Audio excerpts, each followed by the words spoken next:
Tregut mediatik shqiptar i shtohet një gazetë e re, që synon të sjellë një hop cilësor në gazetarinë e shkruar. Shqiptarja.com është iniciativa më e fundit e një grupi gazetarësh të njohur dhe aktivistë të shoqërisë civile me mbështetjen e botuesve serioz. Drejtoresha Anila Basha zbardh atë se çfarë do t'i ofrojë lexuesit gazeta Shqiptarja.com. Shqiptarja.com do të ndryshojë nga gazetat e tjera në treg.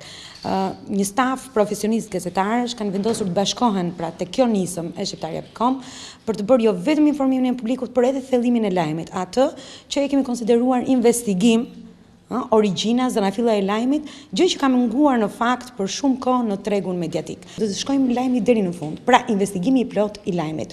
Ndërkaq, drejtoresha Basha thekson misionin e kësaj gazete, si një gazete pavarur, e cila do të thellohet jo vetëm në prapaskenat politike, por edhe në problematikat më të mprehta ekonomike si dhe sociale. Do të japim shumë hapësirë ekonomi, sidomos në këtë kohë të rrezuar, jo vetëm të rajonit, por edhe botëror, por qoftë me lajmin politik, qoftë me lajmin e kronikës investigative, qoftë me lajmin kulturor, dua të theksoj këtu se në fundjavë për lexuesit e Shqiptarja.com do të ketë çdo të diel një suplement kulturor, është rilindasi.